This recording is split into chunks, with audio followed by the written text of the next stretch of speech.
El cerclaje uterino tiene su indicación en la prevención y tratamiento de la incompetencia cervical para intentar evitar que se produzca un parto pretérmino espontáneo. En este vídeo os explico qué tipos de cerclajes hay, cuál es la técnica y cómo es su manejo.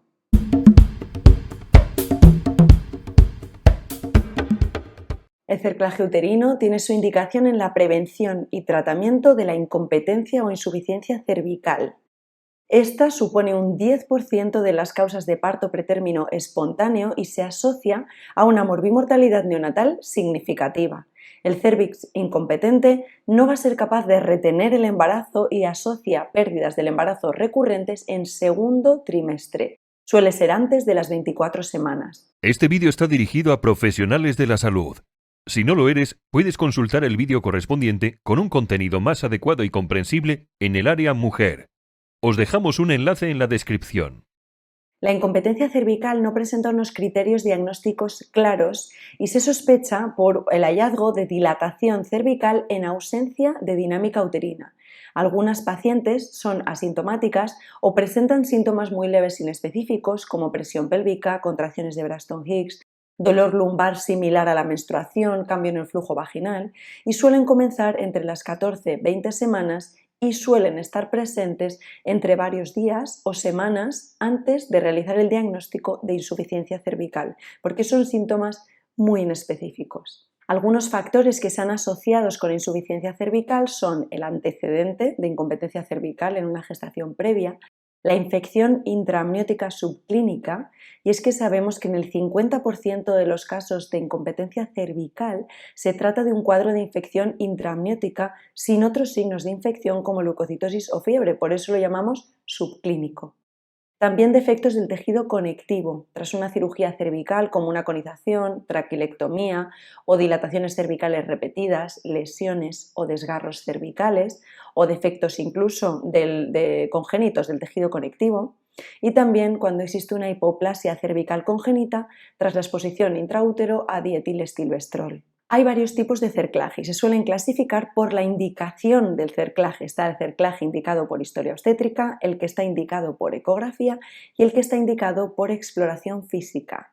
En el primero, el cerclaje indicado por historia obstétrica es el que llamamos cerclaje profiláctico o primario. Se realiza de forma electiva en gestantes con antecedentes de incompetencia cervical entre las 13 y las 16 semanas. Se suele realizar pasadas las 12 semanas tras haber pasado ya el periodo máximo de riesgo de aborto espontáneo y tras haber pasado el cribado de aneuploidías, para estar seguros de que lo hacemos en un feto que está sano y que tiene probabilidades de sobrevivir. Se va a realizar en mujeres con antecedente de 2 o más pérdidas fetales en segundo trimestre o en inicios del tercer trimestre, sugestivas de incompetencia cervical. Cuando existe antecedente de solo una pérdida fetal en segundo trimestre o inicio del tercer trimestre, lo hacemos solo en mujeres que han tenido una conización cervical. Si no hay conización cervical, lo haremos solo en mujeres que han tenido 2 o más pérdidas de segundo trimestre.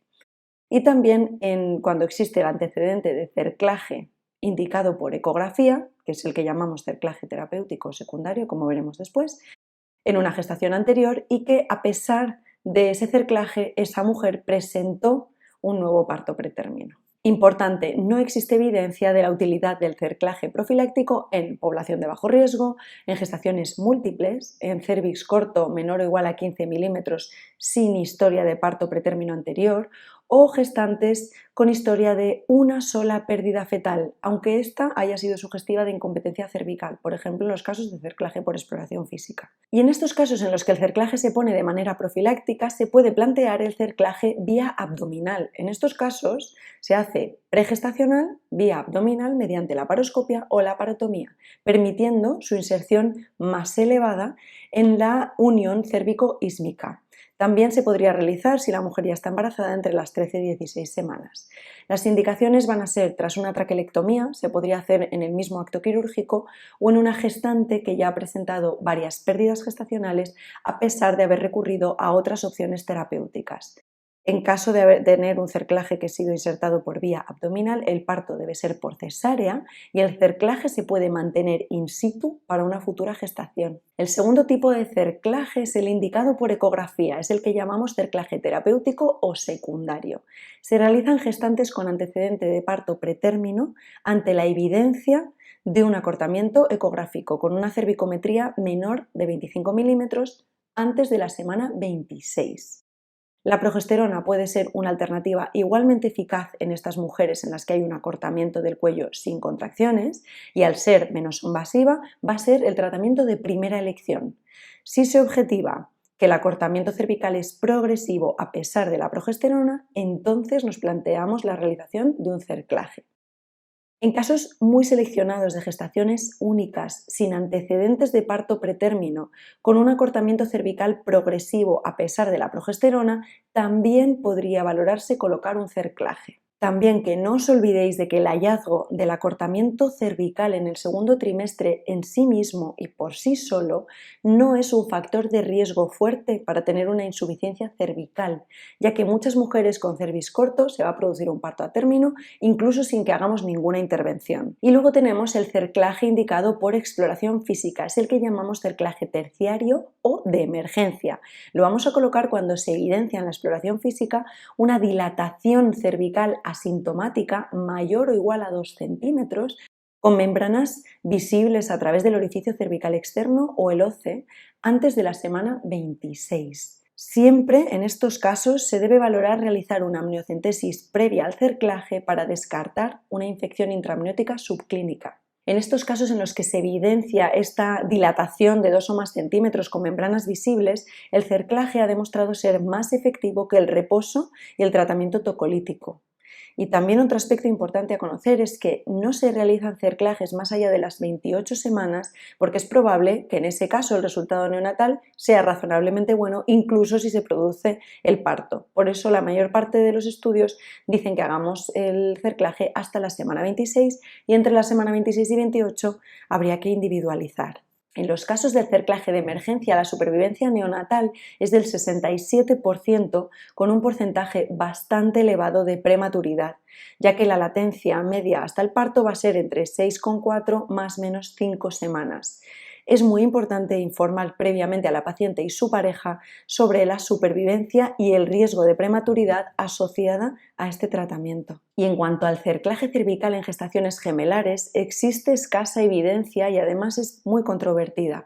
Parece que el cerclaje indicado por historia obstétrica no ha demostrado ningún beneficio en caso de que la gestación sea gemelar. Sin embargo, sí reduce la prematuridad y morbilidad perinatal en el cerclaje indicado por ecografía, sobre todo con una cervicometría menor a 15 milímetros y el indicado por exploración física. En estos casos, recordad que es importante valorar la amniocentesis para descartar una corioamnionitis subclínica y lo haremos en la bolsa que está más expuesta a la cavidad vaginal, aunque siempre en las gestaciones gemelares hay que individualizar en cada caso. ¿Y cuáles son las contraindicaciones del cerclaje? Una va a ser la infección intraamniótica subclínica o sospecha de corioamnionitis clínica. Otra, el sangrado vaginal relevante en el contexto de patología placentaria. No sería contraindicación un sangrado escaso que está relacionado con la dilatación cervical, pero sí aquella que está asociada con patología placentaria. Otra contraindicación es que la paciente tenga dinámica uterina, rotura prematura de membranas o que exista muerte fetal o una malformación fetal severa incompatible con la vida. ¿Qué preparación hacemos en la paciente en la que vamos a hacer un cerclaje? En los casos que están indicados por historia o por ecografía, haremos una analítica con un hemograma y coagulación, haremos unos cultivos endocervicales y si son positivos hay que tratar, aunque se administre el tratamiento de forma concomitante con la realización del cerclaje, o sea, no vamos a retrasar la realización del cerclaje por hacer el tratamiento. Y en casos de más de 23 semanas realizaremos un cultivo vaginorrectal para detección del SGB o Streptococo grupo B. También en estas pacientes administraremos indometacina rectal u oral 30 minutos previo al cerclaje. Después, en los casos que ha sido indicado por ecografía, esta indometacina se mantendrá oral 24 horas tras cerclaje. Y también haremos una profilaxis antibiótica con cefoxitina en la inducción anestésica, y tened en cuenta que hay que administrar la maduración pulmonar fetal si se realiza a partir de las 24 semanas. Algunos autores no administran profilaxis antibiótica ni la indometacina antes del procedimiento en casos del cerclaje profiláctico, porque consideran que la posibilidad de infección o de que la mujer empiece a presentar contracciones es muy baja. En el cerclaje que indicamos por exploración es un proceso muy similar, añadiendo algunos aspectos. En la analítica vamos a añadir PCR y haremos controles seriados cada 24 horas hasta que podamos realizar el cerclaje. Y también aquí hay que valorar la realización de la amniocentesis diagnóstica. Se va a considerar una infección intraamniótica subclínica cuando la glucosa es menor de 14 miligramos por decilitro y la tinción Gram se visualiza con gérmenes positivos. Se necesitan los dos criterios. Acordaos de que la regla sería cuando hay infección hay poca glucosa y hay muchas bacterias, porque las bacterias se comen la glucosa. En cuanto a la técnica del cerclaje, la técnica óptima no se ha establecido mediante ensayos aleatorios, pero el principal objetivo técnico va a ser reforzar el cuello uterino a nivel del orificio interno para intentar mantener la gestación. Dentro de las condiciones generales son la anestesia locorregional preferentemente o general, la posición en litotomía dorsal más Trendelenburg, la septización de campo con clorhexidina y evitar el sondaje vesical de descarga previo al procedimiento. Por un lado, se recomienda la vejiga vacía para tener una mejor exposición del cuello, pero al mismo tiempo una vejiga medio llena nos puede ayudar a retraer las membranas, a mantener las membranas un poquito más arriba. De hecho, si la vejiga está demasiado vacía, podríamos intentar llenar la vejiga de 250 en 250 para intentar ayudar a que las membranas retraigan hacia arriba.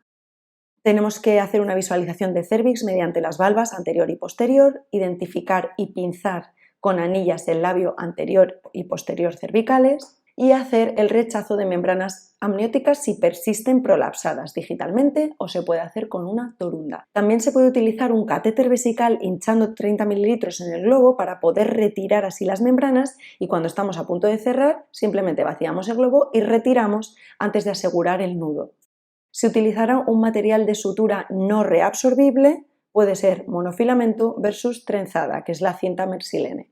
Tienen un efecto similar, aunque parece que la fibra monofilamento se asocia a tasas más bajas de coreamnionitis clínica, pero a día de hoy no se puede recomendar una sutura sobre la otra. Se debe colocar el cerclaje lo más cercano al orificio cervical interno, lo más craneal hacia la paciente posible, siempre evitando entrar con la aguja en el canal cervical para evitar una complicación hemorrágica o la rotura de la bolsa amniótica. Tenemos dos técnicas de cerclaje principales con variaciones de las mismas con resultados muy similares entre ellas, la técnica del cerclaje de McDonald o el cerclaje de Sirotkin.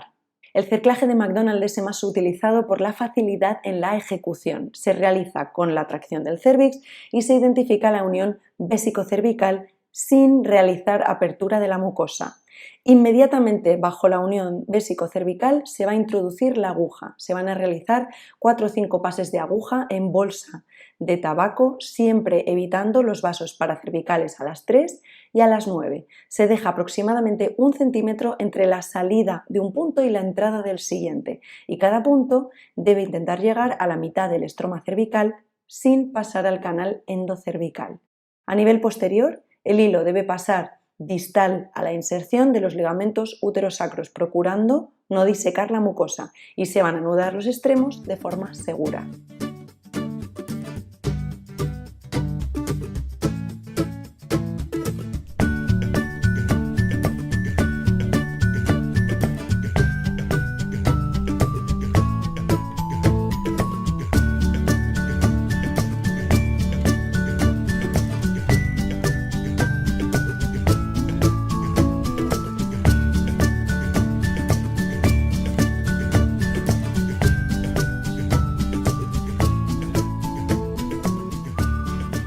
El cerclaje de Sirotkin es más complicado porque requiere incisiones y disección del área paracervical. En algunos centros se hace una versión modificada en la que se realiza una tracción cervical identificando el pliegue cérvico-vesical. Se realiza una apertura de la mucosa cérvico-vesical y se rechaza la vejiga. De igual manera, se produce la apertura de la mucosa vaginal en el fondo vaginal posterior y se rechaza la mucosa. Y se procede a realizar 2 pases de aguja, cada uno abarcando una de las caras laterales. Se pueden suturar o no las incisiones de la mucosa para enterrar el nudo, dejando siempre visibles los cabos. Y es muy importante que en cualquiera de los 2 tipos el nudo se puede dejar anterior o posterior, pero debemos dejar constancia en el informe para facilitar después su extracción. Tras el cerclaje, el primer control se va a realizar a los 7-10 días y se van a continuar cada 2-4 semanas con cultivos endocervicales mensuales. Se va a recomendar una reducción de la actividad física, abstinencia sexual más/menos baja laboral dependiendo de cada paciente hasta las 34 semanas. La sutura, si el cerclaje es vaginal, se retirará de manera ambulatoria a las 37-38 semanas si existe una intención de parto vaginal. Si no existe intención de parto vaginal, sino que se va a hacer una cesárea electiva, se retirará en el momento de la cesárea. Si aparece dinámica uterina que no cede con la tocolisis o se sospecha corioamnionitis, entonces se retirará el cerclaje inmediatamente, independientemente de la edad gestacional, para permitir la progresión del parto. Y en el caso de que se produzca una rotura prematura de membranas, después en el seguimiento hay que individualizar. Tras descartar corioamnionitis se puede optar por dejar el cerclaje hasta la semana 34 o antes si aparecen signos de corioamnionitis. Hasta aquí el vídeo de cerclaje cervical, espero que os haya ayudado a entender mejor la técnica y nos vemos en los siguientes vídeos. No olvides visitar nuestra página web, aulaginecología.com. Recuerda que todo el contenido es absolutamente gratuito. Vídeos, PDFs para seguir las clases, podcast, preguntas test. Además, con la suscripción, que también es gratuita, te enviaremos quincenalmente todas las novedades que hayamos publicado. Nos vemos pronto en aulaginecología.com.